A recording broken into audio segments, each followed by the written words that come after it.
C'est ce qu'on peut proposer de mieux. Bon, écoutez, vous avez le champion d'Europe qui survole la Ligue des Champions face à l'équipe qui a gagné tous ses matchs cette saison, le Bayern. Donc effectivement, c'est le match au sommet au début novembre, à l'heure où on se parle. Regardez le classement de la Ligue des Champions. Vous allez tout comprendre. Le PSG est actuellement en tête devant le Bayern. Il y a 5 clubs invaincus. Ils sont là sous vos yeux. Mais PSG, Bayern sont en tête de ce classement. Très sincèrement, il n'y a pas plus beau. Je pense que c'est les deux meilleures équipes d'Europe avec Arsenal. On peut rajouter Arsenal parce que c'est vrai que c'est le trio aujourd'hui qui se démarque. Voilà, ça peut être une finale de Ligue des Champions. On l'a déjà vu il y a quelques années, c'était la finale. Voilà, c'est un des plus gros matchs et je pense que ça et peut ce nous faire sera vibrer. demain soir. Tout à fait. Sur Canal Plus Foot avec un multiplex gratuit, mais ça on y reviendra. Olivier Talaron est au Parc des Princes. La bonne nouvelle de la journée, Olivier, c'est qu'Ousmane Dembélé jouera, mais débutera-t-il ?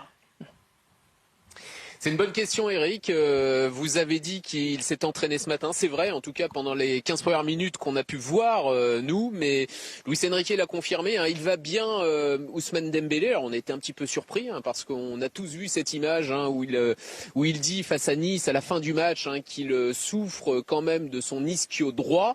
Luis Enrique a un petit peu démenti tout cela aujourd'hui en conférence de presse en indiquant que Ousmane Dembélé depuis 15 jours s'entraîne normalement.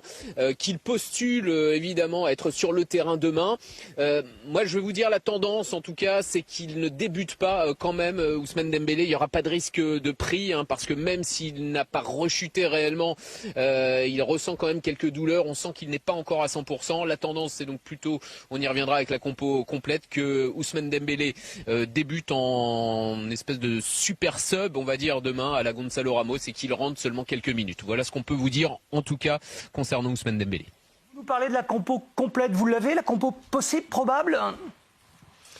Bah écoutez, hormis cette incertitude, Ousmane Dembélé, si on parle de l'attaque, Mayoulou serait titulaire si Ousmane Dembélé débutait bien sur le banc demain, entouré de Gvara et de Barcola. Au milieu de terrain, Vitinha, bien sûr incontournable, associé à Joao Neves. Pour la troisième place au milieu, Fabien Ruiz n'a joué que quelques minutes après quasiment un mois d'absence ce week-end. Donc Warren Zaïre-Emery pourrait débuter. Il est en balance donc avec Fabien Ruiz. Et puis derrière, Zabarni est suspendu après son rouge à Leverkusen. Retour de Marquinhos associé à Pacho. Et puis sur les deux côtés, les deux meilleurs latéraux du monde actuellement, Achraf Hakimi, Nuno Mendes dans les buts, Lucas Chevalier. Voilà à quoi devrait ressembler ce 11 parisien demain, Eric. La meilleure équipe possible en l'absence de Ruiz, voire de Dembélé ? Oui, je pense. Et justement, j'ai hâte de voir Gvara. Parce que sur le début de saison, c'est un joueur que j'aime beaucoup. Mais sur le début de saison, il est un peu décevant. Plus en Ligue 1 qu'en Ligue des Champions. Tout à fait, ouais, c'est ça. Et choisir un peu ses matchs. Voilà. Comme le PSG, c'est ce que vous voulez dire. Un petit peu. Et du coup, il n'a qu'une passe décisive, je crois. Pour un joueur comme ça, je pense qu'on attend un peu plus. Et sur des gros matchs, je pense qu'il peut apporter beaucoup. Donc voilà, j'ai hâte de le voir. Olivier Talaron avec Luis Enrique tout à l'heure. Bonjour Louis, évidemment c'est un adversaire très fort qui va arriver demain au Parc des Princes. 15 matchs, 15 victoires, 54 buts marqués, 15 encaissés. Est-ce que ça vous motive, ça vous impressionne, ça vous fait peur? Pas peur. S'il vous plaît. C'est une motivation très claire. Très claire, je pense que ça sera pareil au match d'Atlanta cet dernier été. Des meilleures équipes de l'Europe. C'est une motivation, très claire motivation, et ce sera le match qu'on attend. Le match n'est pas décisif, on le sait, vous l'avez dit, mais en quoi, psychologiquement, c'est peut-être important de battre une équipe qui est invincible jusqu'ici? Il n'y a pas d'équipe invincible, ils sont dans un très bon schéma, mais pour nous, que nous avions un calendrier très exigeant, c'est différent. C'est la difficulté de cette compétition parce que il y a les mêmes valeurs en termes de points, mais c'est différent de jouer contre Pafos ou jouer contre Bayern Munich ou Barcelona ou Leverkusen. Et en ce sens-là, nous devons penser à gagner les points l'avant possible. Vous dites que vous jouez pareil en Ligue 1 et en Ligue des Champions, mais les résultats sont meilleurs en Ligue des Champions. Pourquoi? Pour la même raison que l'année dernière, ils sont meilleurs dans la Ligue, fait à l'inverse, et c'est comme ça. Parce que pas une question de motivation. Non, le football est beaucoup de fois imprévisible et il faut accepter ça. bien sûr qu'on peut améliorer, et je pense, non seulement dans la Ligue, mais aussi dans la Champions League. Et c'est notre objectif. Merci, c'était 3 questions, oui. Non, Merci. Et Olivier a posé la bonne question. C'est vrai qu'il y a un PSG Ligue 1 et un PSG Ligue des Champions. C'est ce que disent les chiffres, en tout cas. Carrément. Ben, on a regardé. On a vu qu'en Ligue 1, le PSG, avant le début de la Ligue des Champions, avait pris 12 points sur 12 possibles. Et que depuis le début de la Ligue des Champions, Paris est à 12 points sur 21 possibles. C'est une vraie différence et effectivement, il y a beaucoup d'explications à ça. Alors vous qui avez joué, les explications, c'est mental, le PSG choisit ses matchs, il y a beaucoup de blessés, c'est quoi l'explication? Alors je pense que le jeu est différent aussi en Ligue 1. Ils tombent contre des équipes qui jouent bas, alors qu'en Ligue des Champions, ils ont plus d'espace, donc ça leur offre plus de possibilités. Mais c'était déjà le cas la saison passée. Oui, oui, tout à fait. Mais il y a aussi le fait, en Ligue 1, ils ont pas mal de turnover en ce moment avec des blessés. Il y a beaucoup de jeunes qui jouent. Peut-être qu'aussi, ça fait une baisse de qualité dans l'effectif et que les équipes adverses s'en servent. Je pense qu'il y a pas mal de facteurs. Après, forcément, les joueurs, quand ils arrivent un match avant la Ligue des Champions, ça se gère un peu plus, tout ça. C'est vrai que ça peut aussi avoir une sorte de motivation supplémentaire, la Ligue des Champions. Ils ont tellement de matchs que forcément, ils privilégient les gros matchs. Donc ils choisissent leur match. Parfois, c'est possible. Ce qui est rare, juste une objection. J'y crois pas trop, mais j'aime beaucoup l'explication qui était celle de Gonzalo Ramos, d'ailleurs, disant qu'ils affrontaient des blocs bas plutôt en Ligue 1, que c'était plus compliqué. Ils ont quand même joué et gagné à Barcelone avec une équipe de jeunes. Ça, c'est qui n'est pas un bloc bas, on est d'accord. Contre l'équipe qui ouvre. Mais est-ce que le fait qu'ils ne seraient pas confrontés pour la première fois à un problème d'effectif dû aux blessures qui les oblige aussi, eux, à choisir la Ligue des Champions? On sait que la Ligue des Champions, vous le savez, c'est très exigeant. Avant, ils avaient la profondeur de banc pour jouer les deux de front. Là, peut-être pas cette année. Dans l'immédiat. Dans l'immédiat, oui. Et puis peut-être la psychose aussi l'année dernière, où ils se sont qualifiés pour la Ligue des Champions à la dernière journée. Là, peut-être de se dire, bon, on joue à fond sur les premiers matchs pour prendre de l'avance et être plus tranquille. Quand on est arbitre, on le sent, ce genre de choses?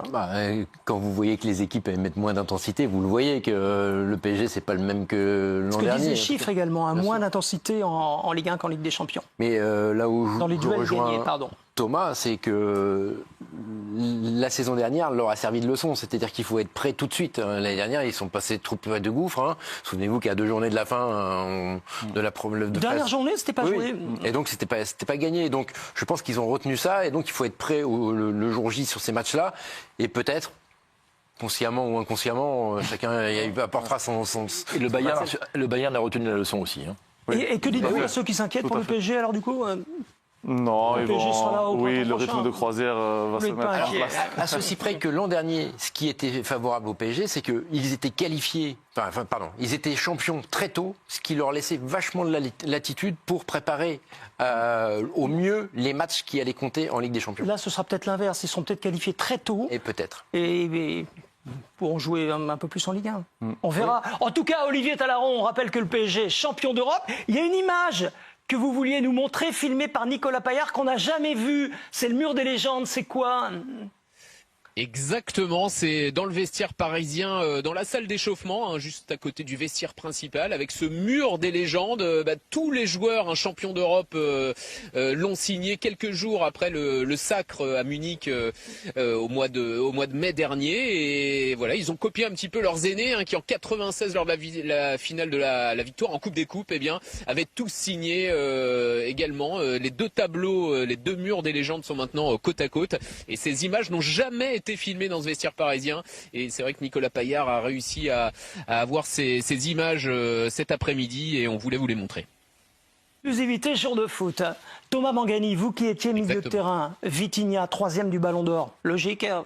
Sur la saison, oui, c'est logique. Je pense que ça a été le moteur du PSG, au-delà de Dembélé qui finissait les actions. Je pense que c'est... Vous auriez voté pour une place sur le podium? Oui, et puis je vois que ces dernières années, on voit avec Rodri qui a été sacré il y a quelques années, que les milieux de terrain sont un peu plus mis en valeur. Ce qui vous plaît? Moi, ça me plaît parce que c'est le collectif, et du coup, ils ressortent quand même sur les prix individuels, et je trouve que c'est valorisant. Je vous pose la question parce que Olivier a rencontré Vitinha comme Luis Enrique, et écoutez-le. Est-ce que vous êtes dans la meilleure forme de votre carrière, Vitinha? Je dis toujours que j'espère pas. J'espère pas d'être dans ma meilleure forme. J'espère toujours de faire mieux. Je sais que je suis bien, l'équipe est bien, et voilà. il faut... Les prestations sont quand même, on a l'impression que vous êtes quand même l'élément de base de l'équipe en ce moment. J'espère continuer longtemps. C'est clair au moins. Merci. Merci Viti. Il dit qu'il n'est pas encore au top. C'est ça qu'il faut retenir de cette interview. C'est incroyable. Mais où va-t-il s'arrêter? C'est magnifique. Ballon d'or Et un puis, jour. on voit l'humilité qu'il a justement d'avoir envie de continuer. Après, ce qui est dur aussi, c'est de continuer sur plusieurs saisons. On le voit. Moi, je pense aussi ce qui lui a beaucoup apporté, c'est Luis Enrique qui a cru en lui. On a vu que Luis Enrique s'est séparé, par exemple, de quelqu'un comme Verratti qui apportait beaucoup, mais Vitinha est plus décisif et vraiment apporte une plus-value certaine sur même les gros matchs. Ce qu'on reprochait un peu à Verratti quand parfois il était absent sur des gros matchs. Et je pense que c'est pour moi le joueur du PSG. D'ailleurs, s'il est absent, j'aimerais bien voir comment le PSG peut le remplacer.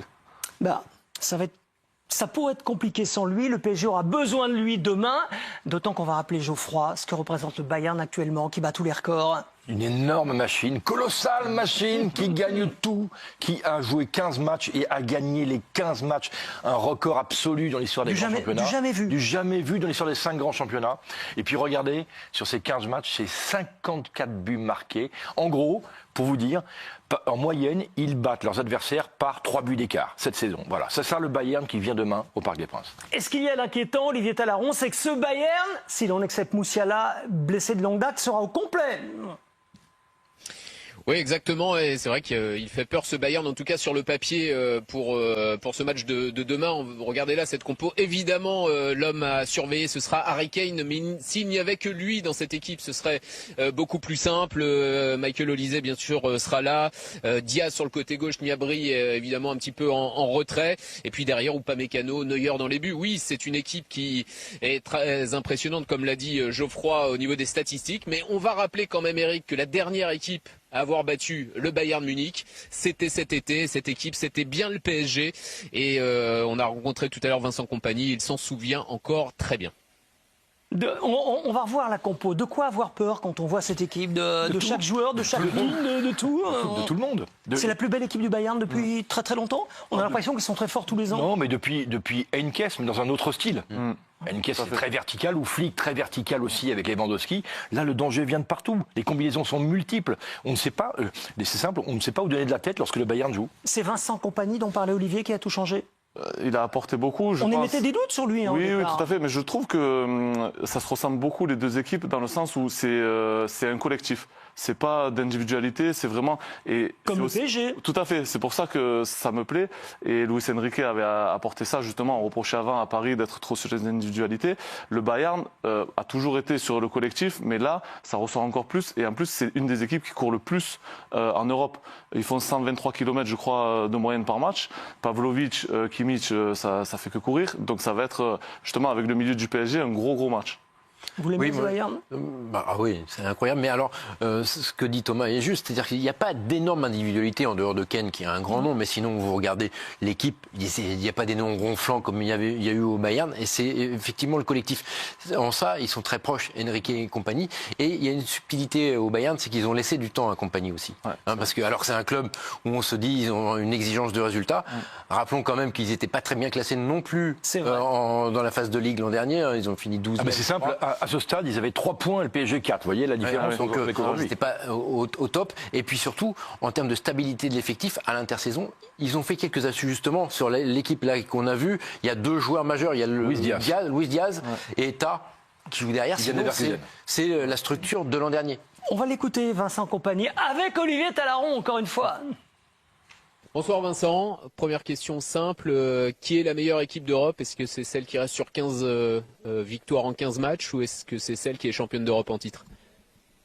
Celle qui est championne d'Europe en titre et celle qui gagne la Ligue des Champions cette année, donc on ne le saura pas pendant longtemps encore. Donc, actuellement, à votre avis? Non, mais actuellement c'est le PSG qui tient encore ce titre et je pense que nous tous on est là pour essayer de se mesurer au vainqueur de l'année passée.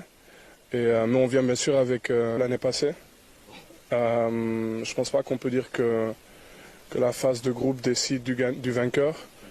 Mais on a nos objectifs à nous. Je pense que pour nous c'est super important. Si on peut demain remporter ce match ou prendre des points, on se met dans une très très bonne position pour se qualifier peut-être. 11 de l'année FIFPro, et ceux qui ont fait ce 11, on va prendre vos femmes et on va les faire tomber enceintes devant vous, tiens. Regardez bien le 11, et personnellement, je vois 3 joueurs sur la liste qui n'ont rien à faire là. Premier lieu, j'aimerais bien savoir, messieurs, pourquoi Virgil van Dijk, ok, il est dur sur l'homme, mais pourquoi il n'y a pas Pacho à sa place? Van Dijk, est-ce qu'il est top 3 des meilleurs DC actuels? Non. Top 1, William Pacho. Top 2, Upamecano. Top 3, à vous de le faire. Paul Palmer, pourquoi il est là? Ok, il y a des rappeurs qui achètent la même pâtèque que lui. Ok, très bien, mais pourquoi il est dans le 11? Mais je sais pourquoi il est dans le 11 finalement, les gars. Il a marqué 2 buts face au Paris Saint-Germain à la finale de la Coupe du Monde des clubs, et ça suffit. Ça suffit. Ce qui justifie que Jude Bellingham soit dans ce 11 et que ni Lara Fabian, la star espagnole, ni João Neves, le petit portugais, ne soient présents dans ce 11. Je vous pose une question. Sinon, le reste, totalement logique. Donnarumma, vu la saison qu'il a fait avec le PSG, il a remporté la Ligue des Champions, c'est logique. Hakimi, meilleur latéral droit du monde.